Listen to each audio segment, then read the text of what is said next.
So even if it's education. So we'll try to bring some fun tonight, and we hope that you will too. So on that, I'm going to try to figure out the technology and share my screen, and we'll get started there.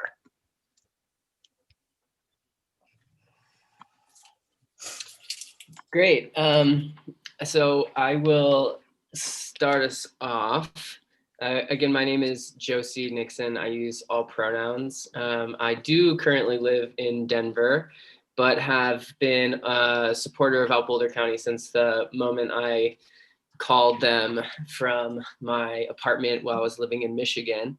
So I moved here in 2016, like Lauren said, and came out here specifically to transition. I didn't think that living in West Michigan, graduating from a school named after the DeVos family was really the place that I wanted to explore my gender identity and my sexuality. So I had really an intention to come out, to move somewhere where nobody knew me, where there was an established community of trans people, services, and access to care. And one thing that I think Marty is well aware of, my high opinion of her, but she has done an incredible job to step up for the trans community. And throughout her 7 years without Boulder, I think she's really established Boulder County as a place where trans people can be fully included and completely understood in the context of LGBTQ inclusivity. We are oftentimes at the center of conversation, and it's been really wonderful. And when I found the organization, I really just gave them a call and pretty quickly decided that I was going to move to Boulder. And then I did show up just living out of my car for a little while out of necessity, and got put on hormones, and then started going to the gender support group throughout Boulder. And they, I think, saw something in me that I'm learning to see in myself. And I started rising through the roles of volunteer, working as a front desk volunteer, sitting in on staff meetings. I always made sure to volunteer on Tuesdays so that I could sort of eavesdrop and hear about the happenings. And then I started facilitating the support group. Then I joined the Trans Steering and Events Committee shortly after became the chair of that committee. And then when I moved to Denver, I did have to step away for a minute and just did what I could. But Marty has said this to me when I first started this job. She's not wrong though, is that I effectively just bugged her until she gave me a job. And fortunately for me, it only took 4 years. And I know that that's, to me, it seems like a long time, but the longer I've been in this community, the more I see that we've had community members for decades. And it's because of the work that we're doing that they stick around. So I'm incredibly proud to be a part of this organization, and really happy to be here with you today. All right, so slides. We are going to just do a little bit of education, talking about the gay agenda, as some of us like to call it. So we're just going to go over some terms for you, just a little bit of conversational pieces that will help you navigating spaces with LGBTQ people. And then Marty will touch on some of the work that Boulder's been doing and some of the priorities that we have going forward right now. All right, so these terms you've probably heard by now. They are all over the place, and just to do a quick overview, most of these are going to be specific for the trans community. So just to make the references very simple and put it in context for everybody, I'll just talk from my own experience. So my sex assigned at birth is basically what they told my parents when my mom gave birth to me, and they exclaimed that I was a male. And then pretty quickly in my own life, I learned that my gender identity did not match my sex assigned at birth. And I started to express a lot of feminine feelings. I felt very uncomfortable when I started going through puberty. But it wasn't until my 20s when I started to show a variation in my gender expression. So the difference between gender expression and gender identity, right, is gender identity is how we feel on the inside, and gender expression is how we feel on the outside, or what you might see when you're looking at me. And then past that, not specific to trans people, is sexual orientation, which can be lesbian, gay, bisexual, pansexual, queer, can be sexual identity as well. I want to reiterate as well, I think any questions that folks might have, please don't hesitate to just ping me. I think that might be a little bit more accessible than trying to remember until the end. So every person, everybody in this room, everybody that you know has a sex assigned at birth, a gender identity, and a gender expression. The thing that's particular with trans people is that those usually don't align right down, so from your birth, I got assigned at male. And the reason that I'm trans is because my gender identity and gender expression sort of vary from that line. And what we call cisgender people are folks whose gender identity matches their sex assigned at birth, and their gender expression typically follows a similar line. We can head to the next slide. I think I touched on one of the points already. So there you go, cisgender and transgender. One thing I will note is that these are adjectives. They are not verbs. So I have never in my life transgendered. Nobody you know has transgendered. A good way to rephrase that would be to say Josie has transitioned, or Josie is trans. We could say Marty is cis or cisgender. So we wouldn't say somebody is cisgendered. And then further than that, within the transgender umbrella, which is probably the best way to look at it, transgender being sort of the overarching term that gets used for the community, there's different segments inside of that. There's trans men, there's trans women, and then below that you can see non-binary, genderqueer, gender fluid. And then if you're on the internet and you follow anybody under the age of 18, there's a new term coming about like every month. And it's just really wonderful to see. I think when I was growing up, I didn't even know transgender existed. So to see just the ability that young folk have in navigating their identity and exploring new things is really exciting. So we'll dive a little bit further into non-binary terms. So go ahead to the next slide, Marty. Non-binary is different from being a trans man or a trans woman.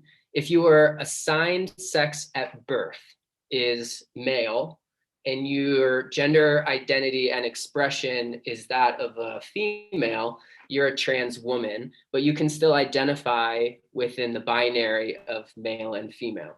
So then the opposite would be for trans men.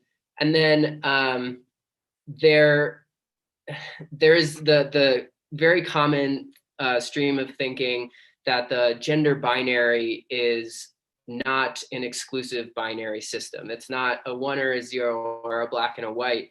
There's a lot of gray space and space on the outside and inside of those terms.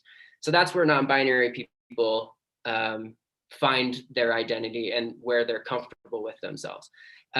So gender, can fall anywhere along a spectrum. It's not, yes or no. I actually really love this little comic here. I get asked pretty often if I'm a boy or a girl, and typically I say yes or no. It kind of just depends on the situation. So if you think that that's just like a funny comic, it's actually a very good representation of my life. And I think it's just really important to remember that there's ways to be really respectful while also not understanding.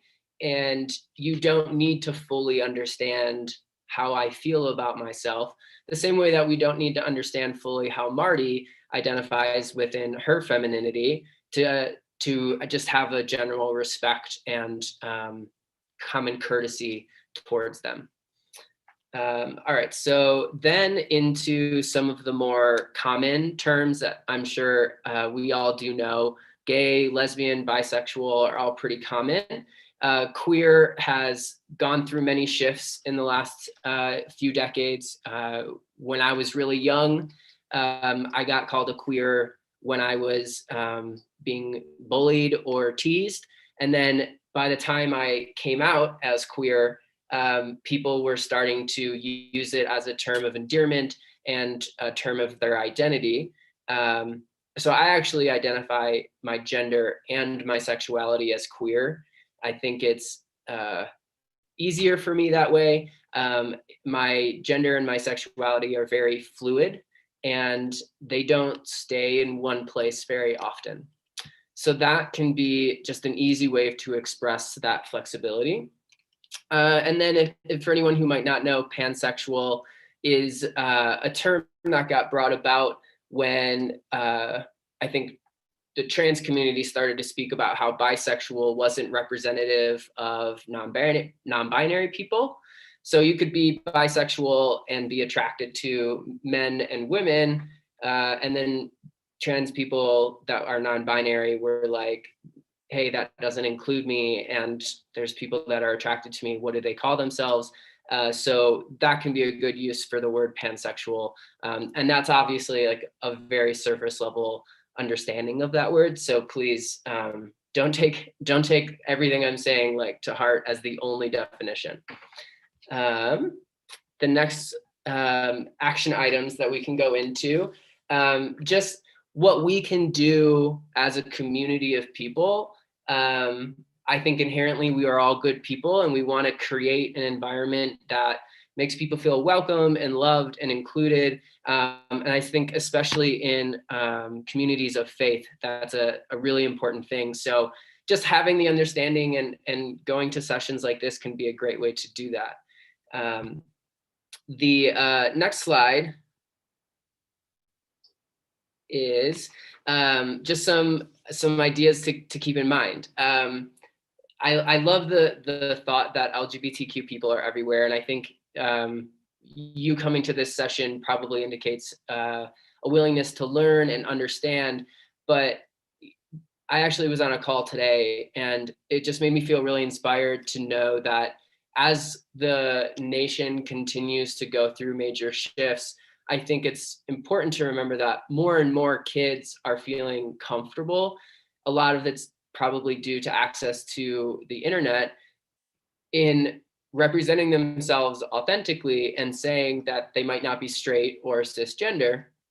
And LGBTQ people are everywhere. And there's a really, really good chance that you know them personally in your life, even if they might not be out of the closet to you. So it's just really important to always embody respect. If you wouldn't say it to somebody's face, I mean, that's a little cliche, I think, but if you wouldn't say it to someone's face, don't say it at all. And then it's a second to that, within the community of LGBTQ people, we represent, we are in every community. We are in the military, we are Jewish, Christian, we are Muslim, we are Black, we are white, we are Asian. We come from every part of the globe in every religion, and some of us like guns and Donald Trump, and some of us like, I know, sorry y'all, but there are some of us, and I just am trying to make a point. I can only see Lauren's face, but I'm reading the room off of that, so I appreciate your expressions, Lauren. But we really represent every idea, and there's so much more to us than just our sexual or gender identity. Like I'm a very interesting person. I don't want to toot my own horn, but I have a lot of stuff that I do. And most of that is not completely revolving around the fact that I am trans or the fact that I am queer in my sexuality. So it's just important to remember that, you know, within every hobby, there are LGBTQ people. One great thing to do when you're interacting with people is to show that same level of respect that you would expect people show you, and to not ask private questions. I think the really classic one is asking trans people if they've had a surgery that you might be curious about. And we understand that there is curiosity, and curiosity is one of the, you know, main human drives that keep us going. But it's also important to remember that you don't ask random people about surgeries that they've had. You know, for the most part, I don't even ask people, you know, what color their underwear is. So I wouldn't ask, you know, what's underneath of their underwear. So just to, that's an extreme example, but very representative of what trans people do face when we could just be going to the grocery store and somebody's curiosity sparks and they want to know more. We can head to the next slide. So these are just some tips. I won't read them out for you, but effectively it's a similar notion when we're creating a space like this. You'll see that Marty and I think Lauren and Holly all have our pronouns in our Zoom names. And what that does is it just shows an effort of inclusivity. It shows that we know what pronouns are, and if someone else in the room is experiencing some gender confusion, they don't know about themselves, they can see that we're making an effort to make them feel included and safe. This is an extension on things that we've been doing for years and years and years. And this is sort of just like the next step for communities to take to create that inclusivity. I think another one of the trends that I'll mention is sometimes when you go to a meeting and there's an introduction that includes the Native American lands that we live on. You know, I know in Denver, you know, I'm on the Ute, Cheyenne, and Arapaho territories of the Native Americans. And what that does is creates an awareness of anyone who's in the room that might be Native American, who understands I recognize their existence. And it's the same sort of thing. It's just for the trans community, we can use things like this. One in particular that's not listed on here that I actually really love is using the term theydies and gentle thems, which has gotten a lot of hits. So feel free to take that if you'd like. You can head to the next one. So pronouns, these are super important. I mentioned these a moment ago in our Zoom names. So there are a lot of different pronouns. I honestly couldn't list them all to you. There are some ones that are very common, like he, she, and they. So when you ask someone's pronouns, that is just another step we can take to create that inclusivity, to make sure people do feel seen.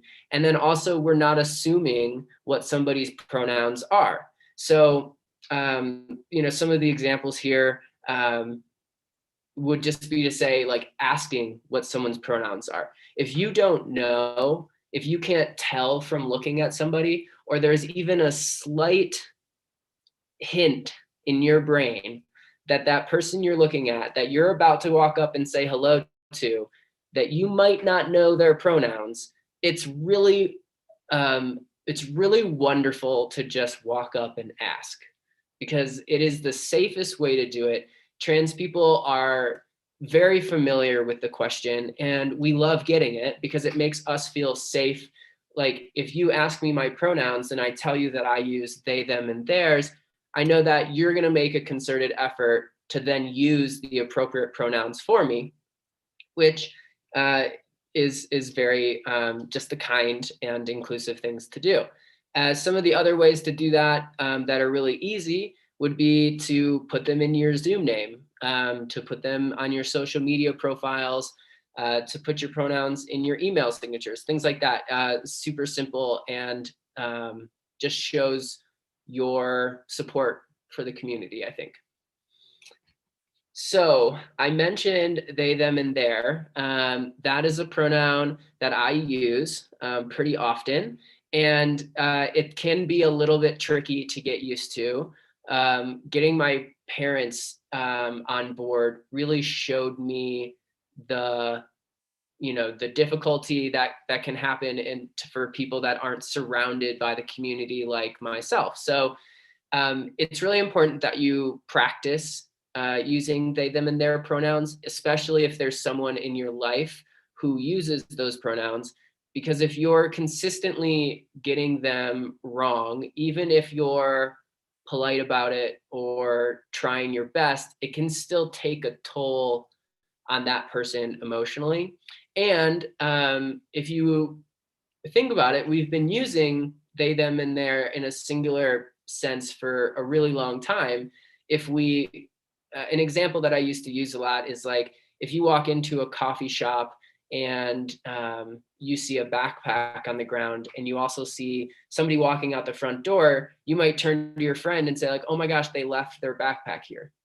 And so you just did it. Like, congratulations, you've just used they, them in a singular sense. And it can be that simple in our brains to just make that like, oh, I have been doing this all the time. I just need to say it the right way. Kind of like when I moved out here and I had to start saying soda instead of pop because I grew up saying pop. I do think it's the better of the two, but I've conceded because I can't help it. Okay, you can head to the next slide.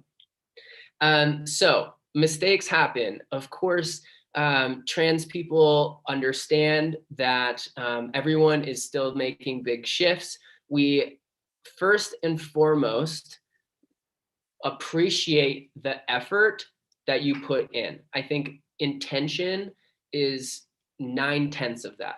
So if you have good intentions, if you are, you have a smile on your face and kindness in your heart and you make a mistake, that is okay.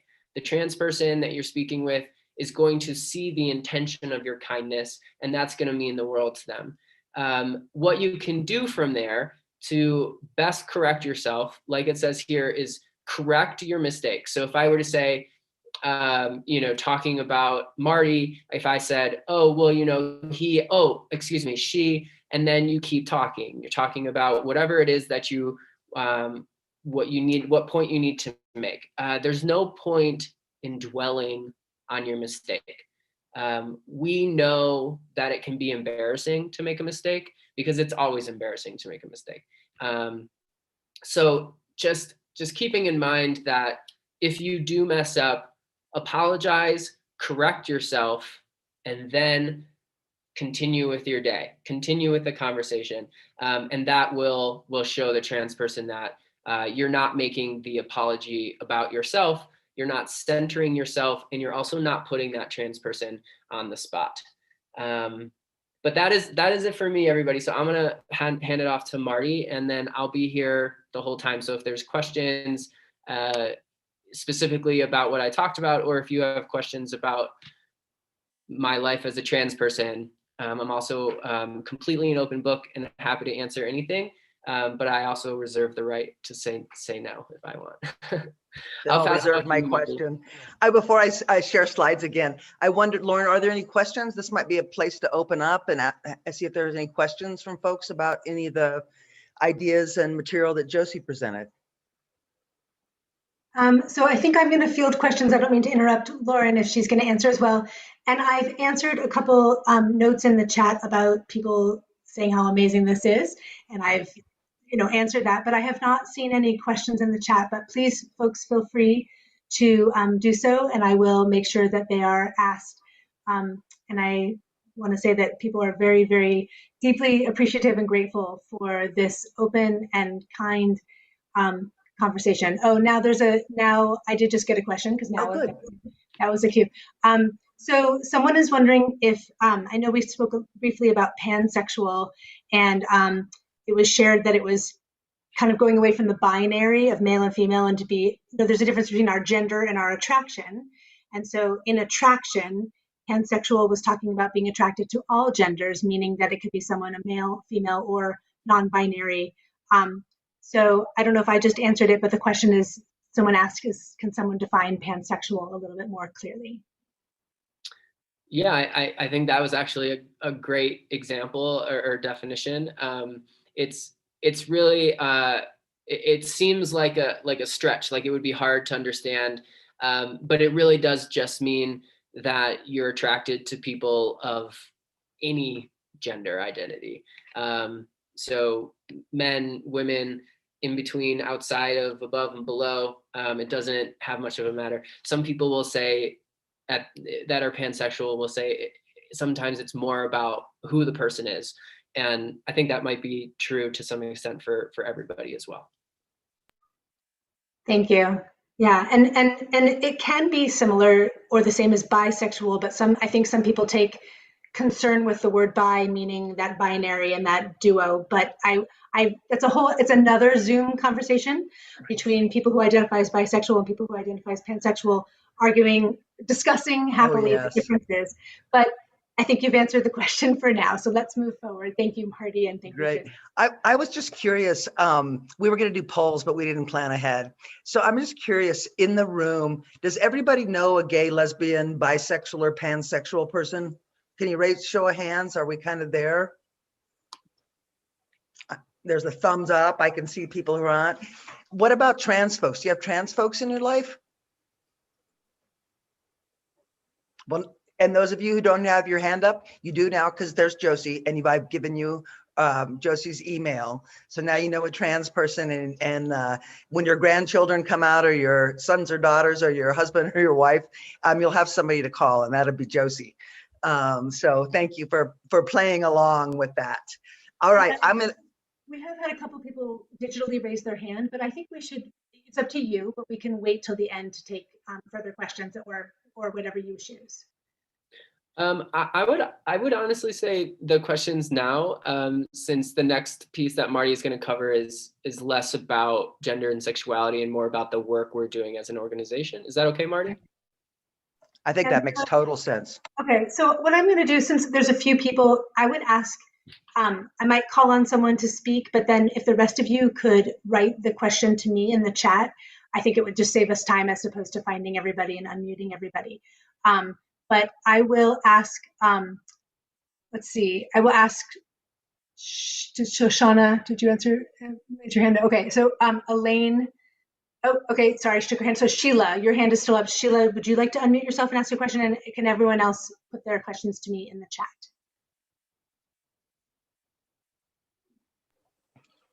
She might have just been raising her hand that she knew a gay person. Exactly. Okay, so I'm going to let people put questions to me in the chat, and you go ahead, and I will gather those for the end. All right, I'll unmute, try to successfully share a screen again. I don't think that's the one. Oh no, here we go.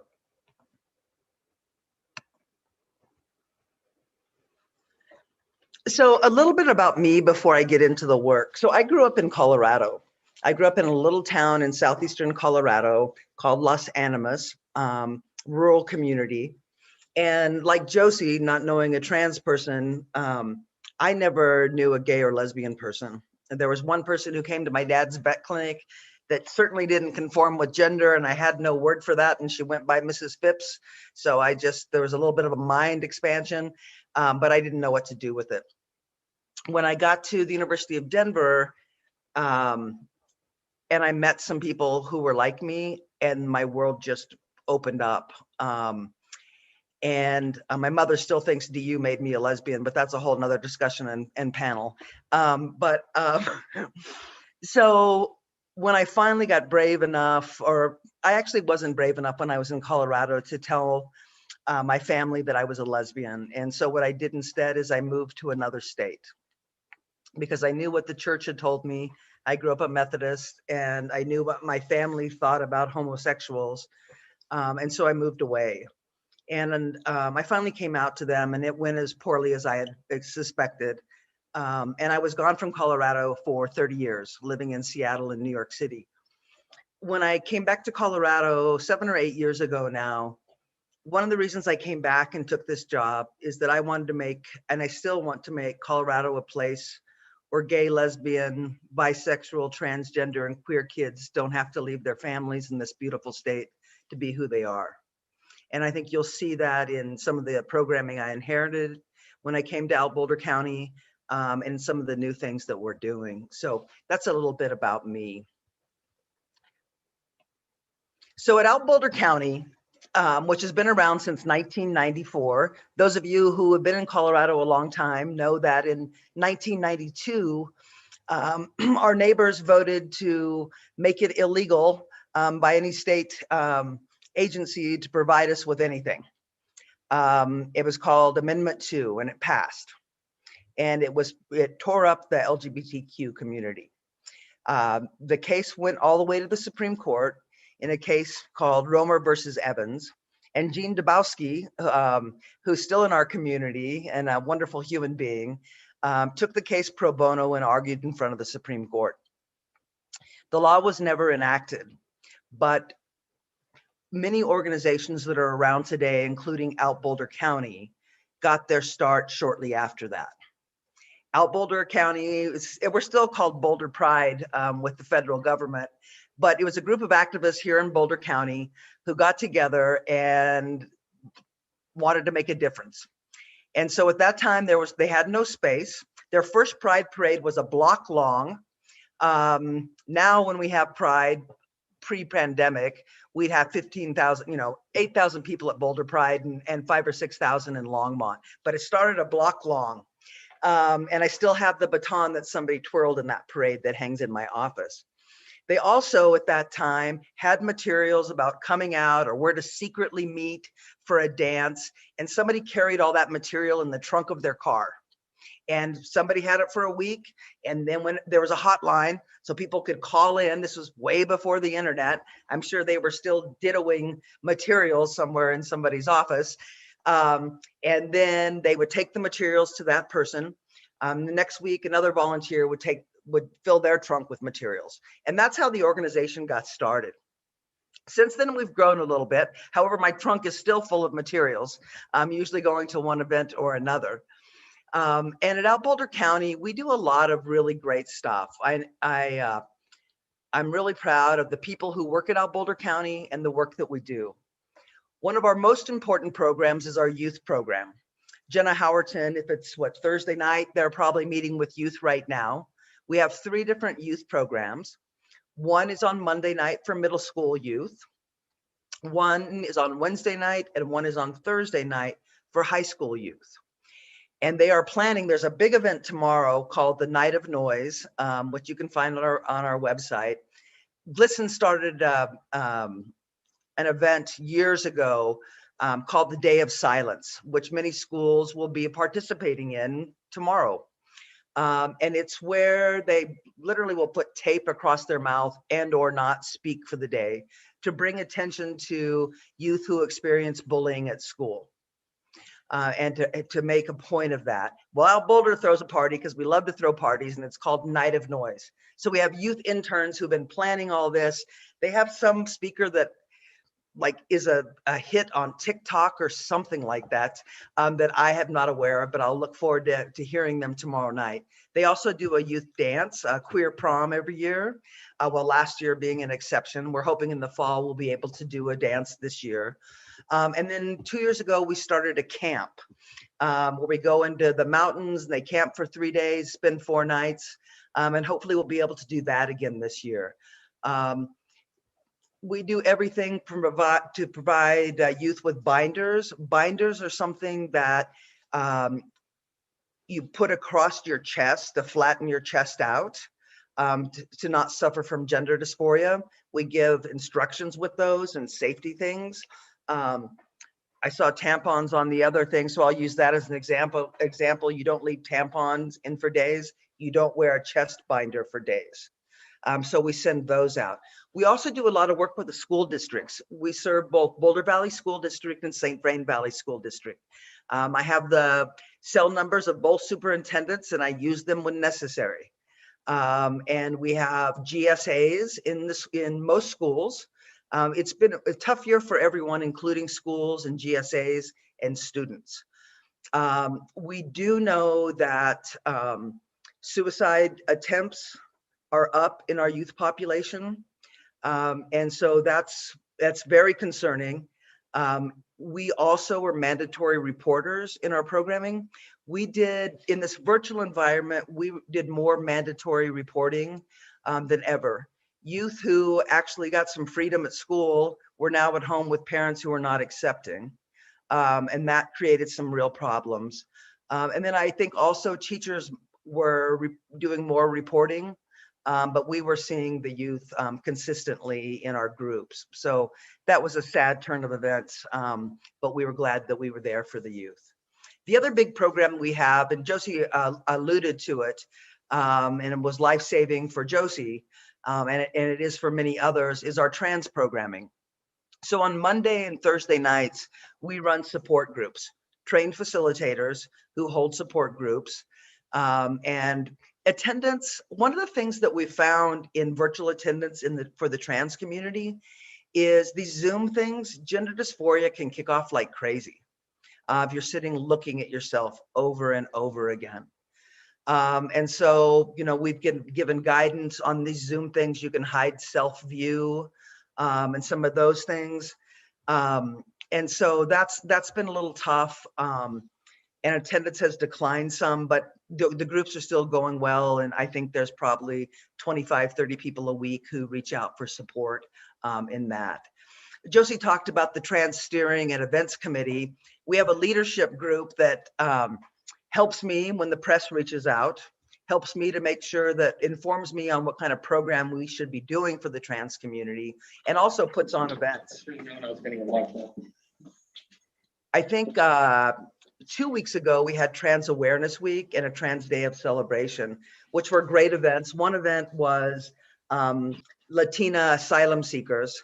We have many asylum seekers, trans asylum seekers here in Boulder County who are with sponsors or working in the area. And they shared their, frankly, horrendous stories of ICE and their move from Central and South America into the United States. That was just one of the events. And then we did an intergenerational event. So every year we do a variety of events that go over 5 or 6 days.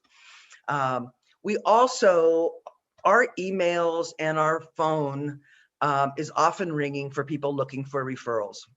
So one of the things about our community is they won't go directly to the police.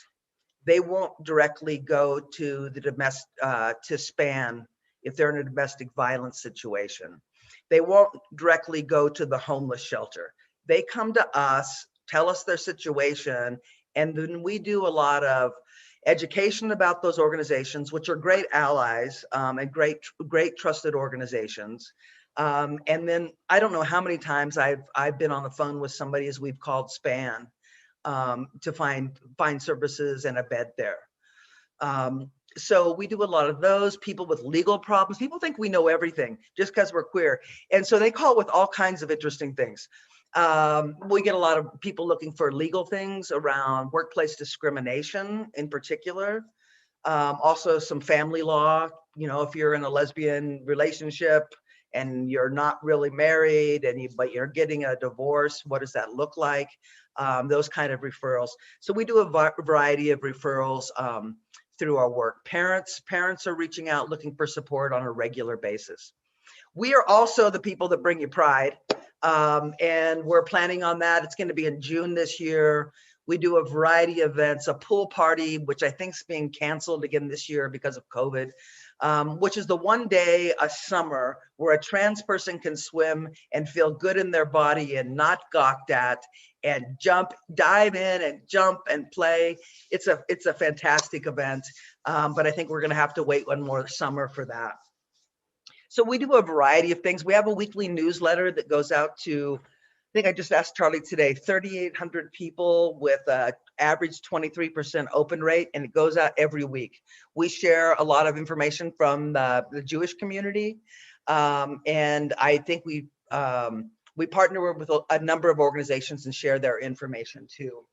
One of the things, we've all had changes based upon the pandemic, and Boulder County, so LGBTQ people as a whole, we all know the rich gays, right? And we want to hold them up, like Bill here. Kidding, Bill. Well,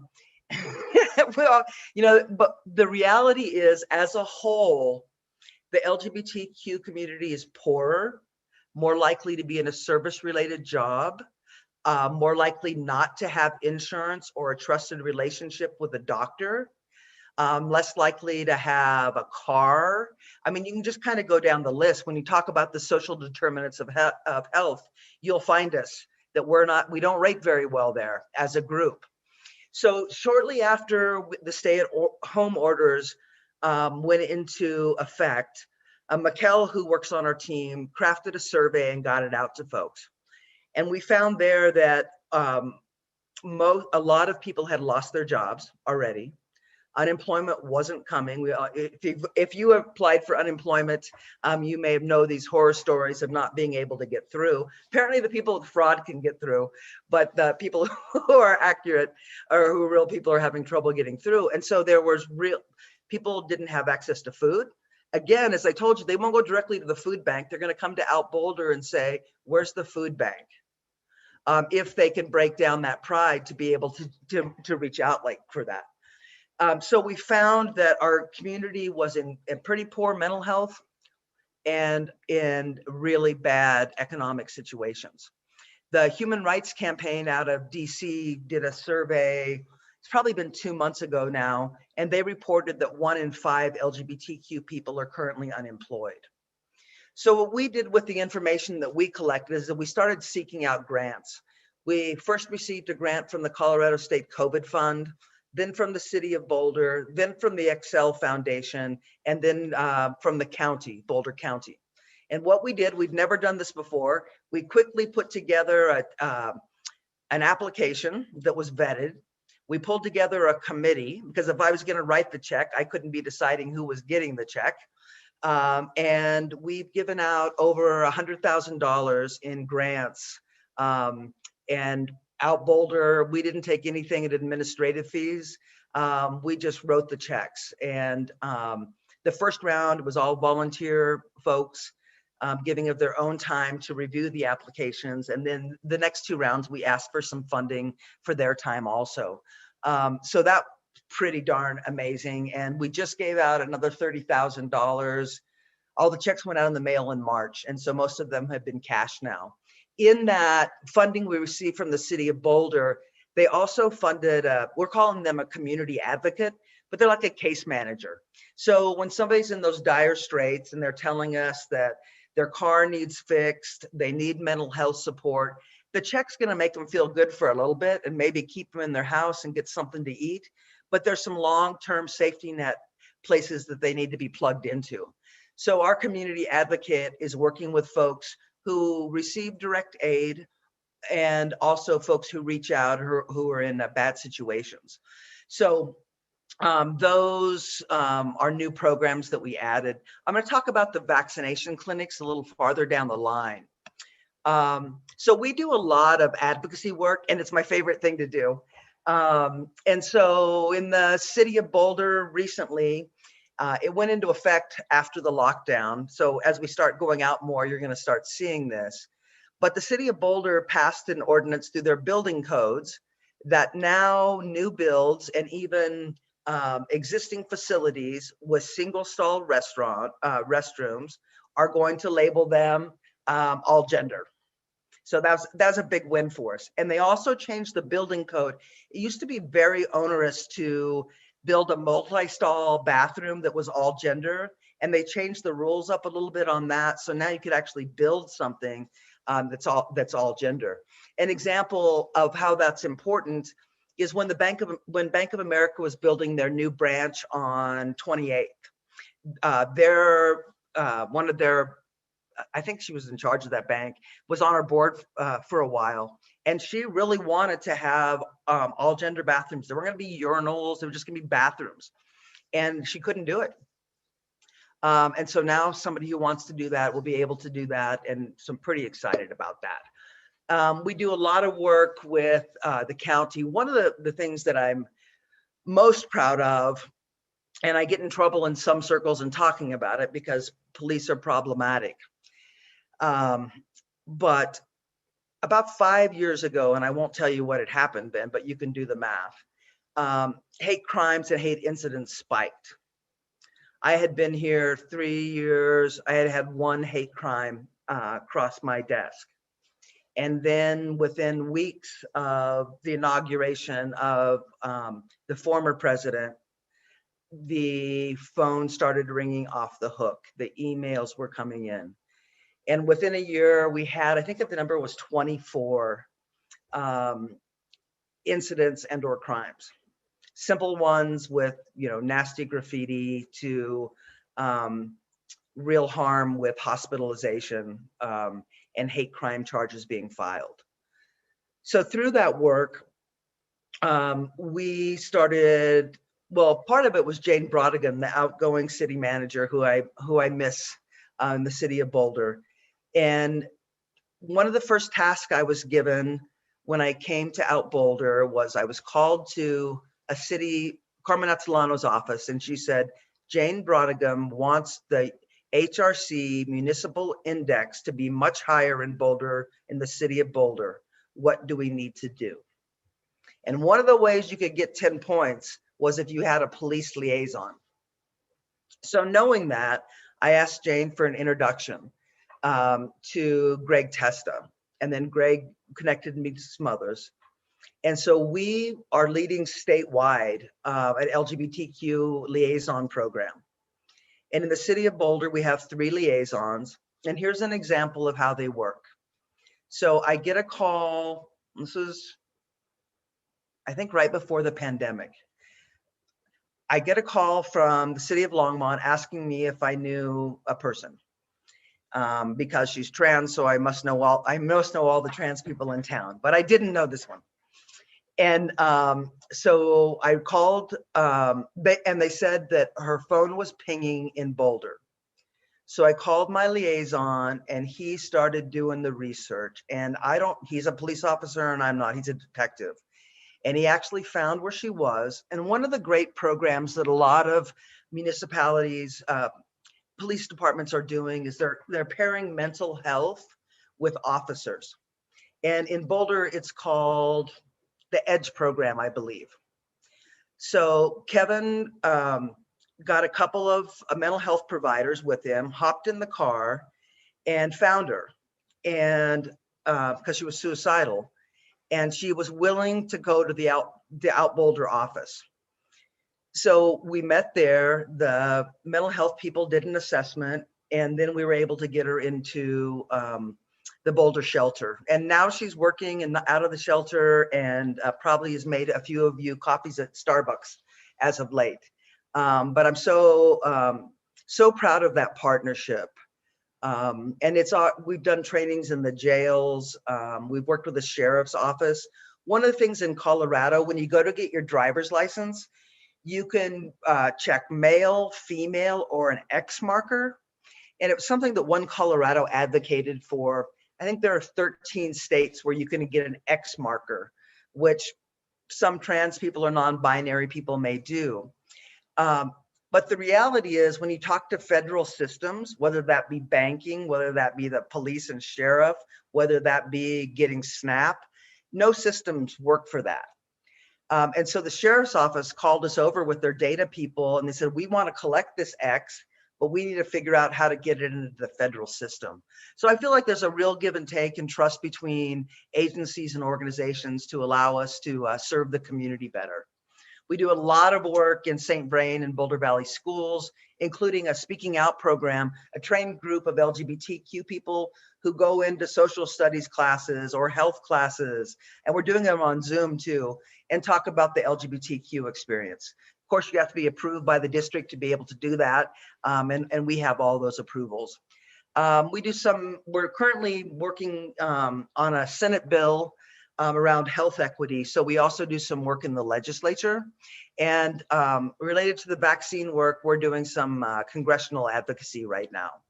And that brings me to the Colorado Department of Public Health and Environment and Boulder County Public Health.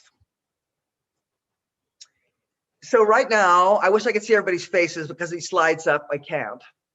I'm wondering if everybody's gotten their vaccine. Because we need to get it, right? So one of the things that I feel like I'm the Forrest Gump of organizing and advocacy. So in December, so one of our board members had been part of the Boulder County task force on COVID. And so every month they would talk about a different issue and she would represent the LGBTQ community, whether that was around mental health or that was about childcare, whatever the issue was, employment. So in December, all of a sudden the vaccines were available.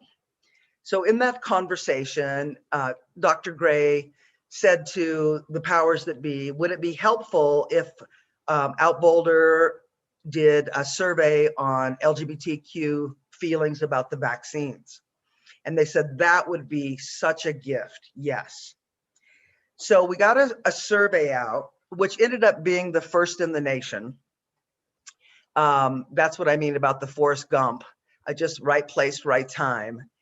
And what we found since then, the Human Rights Campaign and the Kaiser Family Foundation have done similar studies, and the findings have been similar. If you're a person of color and in the LGBTQ community, you have higher hesitancy. If you are a cisgender female, a bisexual female, or a non-binary person assigned female at birth, or a trans man, you have higher, we have found, these three studies have found, that you have higher resistance to receiving the vaccine. Our study now is being 10 or 12 organizations throughout the state or the country want to use our surveys, trying to figure out where their hesitant populations are. I don't know if you've heard the local news, but right now there are more vaccines than people want in their arms. We've already hit that level of hesitancy. And so we're working to address that. We have been working with Boulder County Public Health to do equity clinics. And we've been doing this in partnership mostly with Jorge at El Centro Amistad, who's become one of my favorite people in the world, does amazing work. And he and I have really directed Boulder County Public Health in how to provide vaccines and hopefully other efforts equitably. We have bilingual volunteers at all the spots. We are training all their volunteers and medical staff and registration staff on LGBTQ competencies. We have changed the signage in the Longmont Fairgrounds. Don't tell the cowboys, but we'll have to get that fixed before the fair opens up. But we have like changed everything up. We're working for the Center for People with Disabilities to make sure that all the spaces that you can get into where all the clinics are. So we've been doing, since January, a lot of my daily life has been taken up with vaccines in these clinics. We also did an amazing town hall, which is on our website under the vaccine tab with Boulder Community Health and some doctors from Beacon Clinic. There's some specific reasons that LGBTQ folks are hesitant. One is we lived through, those of us still here, we lived through the AIDS pandemic, and there's not a vaccine for AIDS. And seemingly, within 6 months, there's a vaccine for COVID. One of the areas of resistance. Up until 1972, lesbians like me were in the DSM as defective with a terrible mental health problem. Trans people are still kind of listed there. They've made they changed one name and left us there. Again, we're less likely to have a trusted relationship with the doctor. So there's all kinds of hesitancy that we're seeing in our community. We're in the process now of developing an ad campaign, which should be really, really good. I hope to launch that by June 1st. One of the issues in working with public health systems, much like the census. So in the census, they don't collect data on real gender identities or on sexual orientation. So we're non-existent when they start doing this GIS data, which they're now working with to figure out where we need to get vaccines in communities. We don't exist. When they tested the vaccines, they didn't include broad samples or targeted samples of LGBTQ people. A lot of trans people, not all, are on heavy doses of hormones. Have there been any testing with heavy doses of hormones with these? No. A lot of people living with AIDS on heavy doses of immunosuppressants. Now I saw a report 2 weeks ago where the vaccines probably aren't going to protect people in those situations from COVID. It would have been nifty to be included in those trials.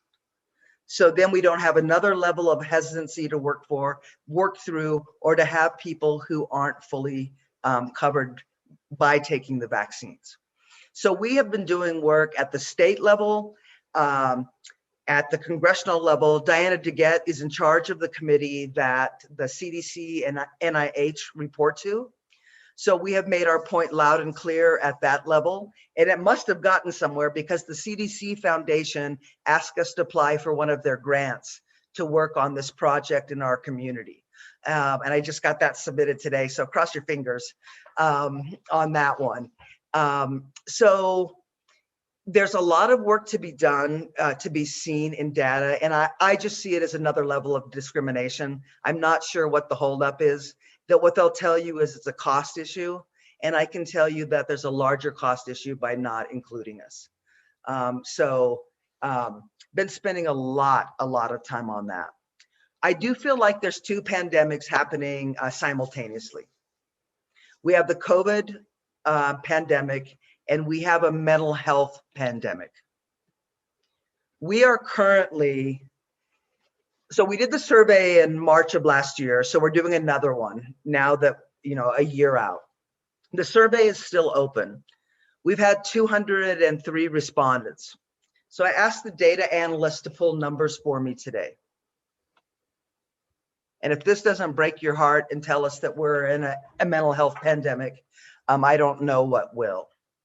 About 3 months ago, I was following Twitter Shea Castle on a Tuesday night when I was listening to the Boulder City Council meeting. And then Executive Director of Boulder County Public Health, Jeff Zayak, was reporting to the council. And he said suicide attempts and successful suicides were up. We knew before this pandemic that LGBTQ people have higher suicide rates than the general population. So, and we know that suicide is a lagging indicator of poor mental health. So what I had to look at today and what I'm sharing with you now is of 203 respondents, 18% of them have attempted suicide within the last 30 days.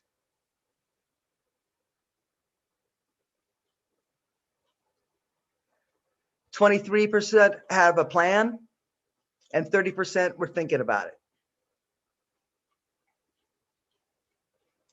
We had 2 people die by suicide within 6 days of each other 3 weeks ago.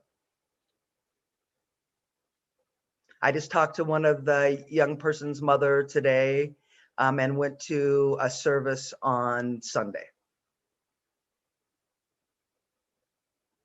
So we have some work to be done. I really appreciated Josie's comments as they were training around the kindness. Like, you don't understand something, you don't have to understand something, you just have to be kind. And we lost a lot of kindness over those 4 years. And it's hard to get back. So we are developing a new program, our own mental health program. Well, let me go back to the slide real quick around the barriers. And this is exactly it. So some people don't have the capacity in them to reach out. And that's why our case manager is so important, to make those appointments for them, to make sure they get there. Cost of copay is too much. Lack of therapists, so you'll go into a waiting line. So they can't call them a waiting list for the most part, especially if you're Medicaid, because that's illegal. But what they'll do is they'll do an intake, and then you'll see them in 3 or 4 weeks. Then 26% say there's a lack of LGBTQ affirming therapists in their network. 15% said cost, and we all know there's stigma associated with mental health issues. So I've been working on this for probably just over a month. I'm kicking myself because I knew this was coming and I didn't move fast enough. We're a small staff. We work as hard and as fast as we can, but we got caught. So what we're doing is we're partnering with the Umbrella Collective, Lee Brookins runs, and we've hired some therapists from their group, which will be Medicaid. They have Medicaid. Most of our clientele has Medicaid or no insurance. One of the therapists is bilingual, and one is not. One is in the queer community. So we're in the process of putting that together and what that's going to look like. I think I will continue working from my basement because my office at work, we have a small space, is the best space for therapy because you can get in through a private door. So we're going to make the best that we can out of a very small space to start providing that. We're also going to start trying to catch people before they fall over or fall in the hole, with doing some new programming, trying to get a spot at growing gardens, doing walks, go to the museum kind of stuff you can do outside this summer before fall hits again. So we're working on getting those together. Volunteers volunteer for a lot of reasons, including mental health. Feeling good about what you're doing. We haven't been engaging our volunteers well because of COVID. So we're starting to engage people, I think, in better ways, and we can do more now that the weather, hopefully the snow is all but gone, and we can start doing some gatherings outside. The other thing that we're doing, and Josie can speak better about this because they've been heavily involved in it. We currently have a website called transhealthbouldercounty.org. And if you're looking for a therapist or a doctor or an electrolysis or a variety of things, you can click on there, and they've been vetted before they get on that. So we're in the process of expanding that to the entire LGBTQ community.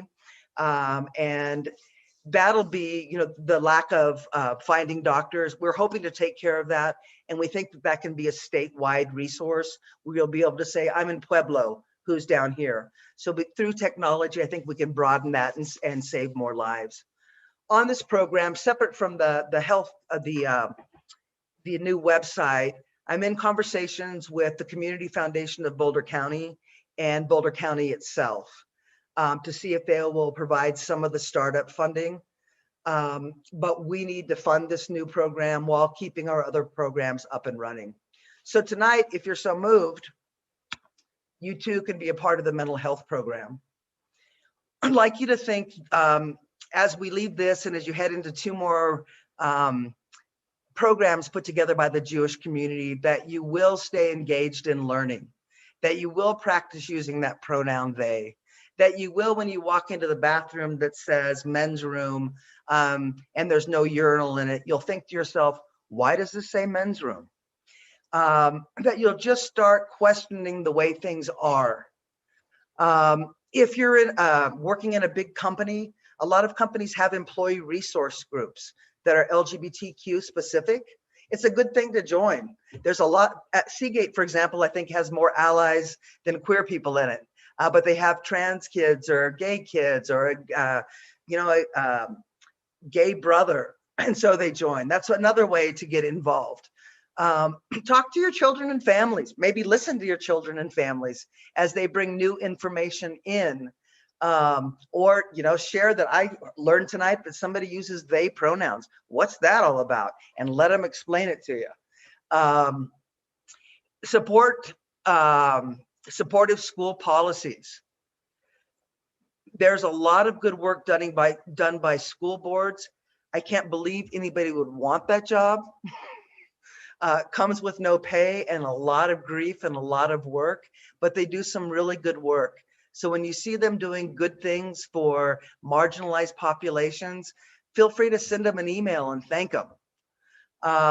Sign up for our newsletter. There's great information in it. You might find something that you want to do. We have tons of allies who are part of our community, and we couldn't do it without them. And always feel free to make a gift. Outboulder.org is our website. And we'd love to answer any questions or provide resources to you in any way possible. Thank you. Amazing. Thank you so much. It's humbling to know how much work needs to be done. And we're all grateful for the work that you're doing, truly. So I want to be respectful of people's time. So I'm just going to summarize a little bit the questions in the chat, and then we'll finish up. But someone just wanted to make sure that or asked if we recognized that in the Native American communities, they have two-spirit and this idea of many genders. And so I wanted to name that was important to someone to recognize that precedes us. And then the other questions had to do with. I will actually. I'm sorry to interrupt. I will actually speak on that for just a second. It's actually really great that gets brought up, because I think this is a little bit of a deeper dive, and so we don't have to get into it. But the idea of a binary gender system, men and women, is very much a colonial idea. When the Europeans colonized a lot of places around the planet, they brought with them the idea of men and women, and there's cultures all over the planet that recognized many different genders. Typically they were spiritual leaders as well, so they were given a lot of respect, which is why they were so quickly eradicated, is because they were spiritual leaders, and the best way to commit a genocide is to eradicate the leaders. So that happened with the Native American culture as well. Thank you, Josie. Thank you. Yeah, absolutely. The other questions that I want to talk about, there's a grouping of 3 questions that have to do with us being allies and advocates, naming that Hebrew is a pretty binary gendered language. And so wondering if you all have insight into how the trans community is dealing with that. And again, the issues around sports and transgender girls participating in sports, and how can we be allies and work on that issue. And then the third issue that this person raised is that oftentimes students and young people filling out forms like for standardized tests have to choose male or female, and is Out Boulder advocating for change in that, just like you mentioned in the driver's licenses that we have X as a gender identity, and how can we help to make that change as well? I'll start with the last. We've gotten Infinite Campus, which is what the school districts here use to be able to update that. The problem that we've run into since the pandemic is the legal issue on third-party apps, so Zoom and Google Meets and some other pieces there. We haven't been as successful. I do hear that Boulder Valley School District, which will announce soon, I'm sharing information, I think their lawyers have figured a way out around that, but I'll let them announce the really big news, so we'll have to look for that. And St. Vrain, I've still got a bit of a holdup on there, so once Boulder Valley does it, St. Vrain will follow. We know how that works. We are not advocating at the national level for those testing sites, but I can look to see who may be doing that. Thank you. Go ahead, Josie. Yeah, I was just going to speak to the language barriers. So it's actually a really challenging thing to do, right? Language is one of the most fundamental things to our civilizations. So it's not unique to the Hebrew language that it's incredibly binary. I know the Latinx community is really struggling with that. A good friend of mine is an immigrant from Italy, and in Italy, they're having a very similar issue where it's incredibly gendered. And unfortunately, it's going to take some serious creativity. I think Lior did it. I need to. I'm going to find you a resource because a Jewish queer person. Yeah, I need to look and see. I think they spent a whole project doing that. I follow Lior on Facebook, so maybe I can. Would you send them a message and find that out for us? There's a wonderful movement coming out of Boulder to address that. But and Josie, I agree with you that it's beyond Hebrew, and I was wondering if you wanted to continue speaking about that. Yeah, it's just, I think sort of like what Marty was saying is we have to have activists like Lior take on that challenge of evolving what we all consider fundamental. It's sort of like the addition of pronouns that are being used. When I hear a pronoun that I've never heard before, I'm like, where did that come from? And then what happens is somebody oftentimes it's like San Francisco or New York City or something like that. They're a social media influencer is a good way to do that now. And it catches on, people identify with it. And we have to have the support of communities in order for things to grow. So it can be things like that. And then I will try and find this resource about the Hebrew language before the meeting is over. So I posted, Rabbi Fred Green has joined us. And so Hi, Rabbi. Thank you, Fred, for helping me to bring that link to people. So I've posted in the chat a link to the work that's being done in the Hebrew language, opening up the Hebrew language. So thank you so much. That's wonderful. And he also mentioned that I will say that in Judaism, we have 6 terms for gender diversity. So this idea of a spectrum of gender precedes us and is in faith traditions other than the Native American faith tradition as well.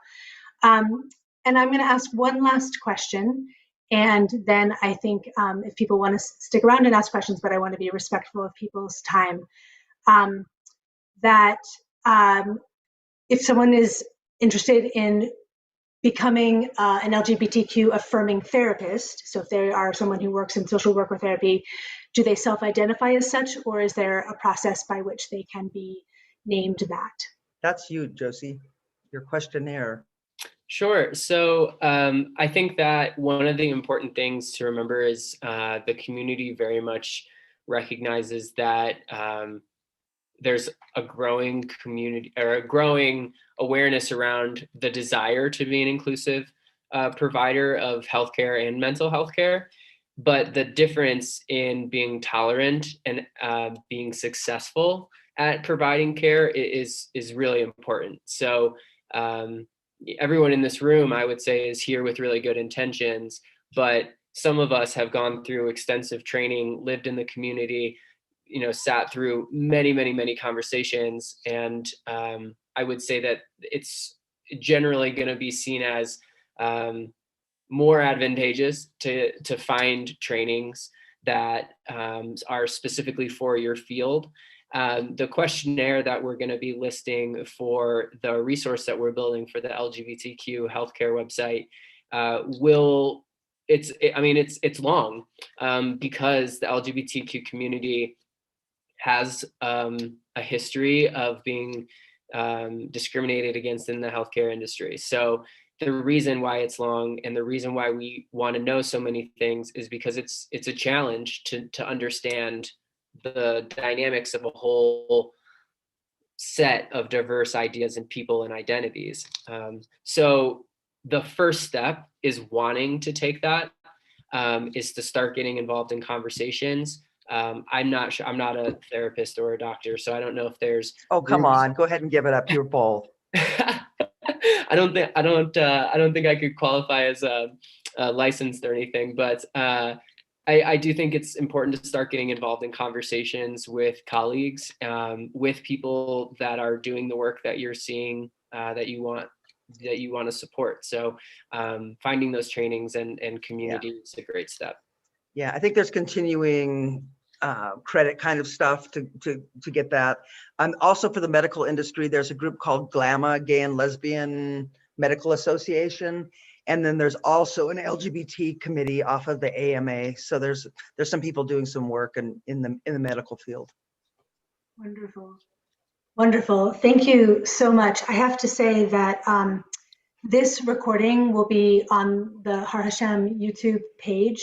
So if people, there's a lot of information that came quickly and you all gave us permission to put it there.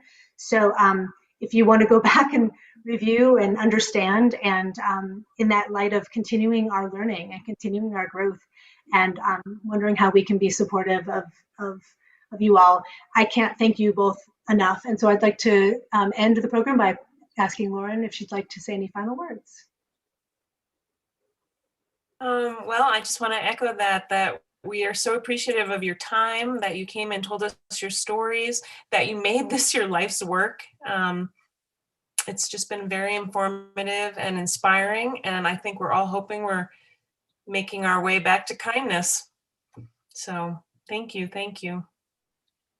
Thank you Thanks for very much for inviting having us, me. and thank you for your time this evening. Yeah, Yeah. definitely. Thank you all. And you have our emails, and if people, you all shared your emails, and mine is hb@harhashem.org. I'll put it in the chat if that would be helpful to anyone with further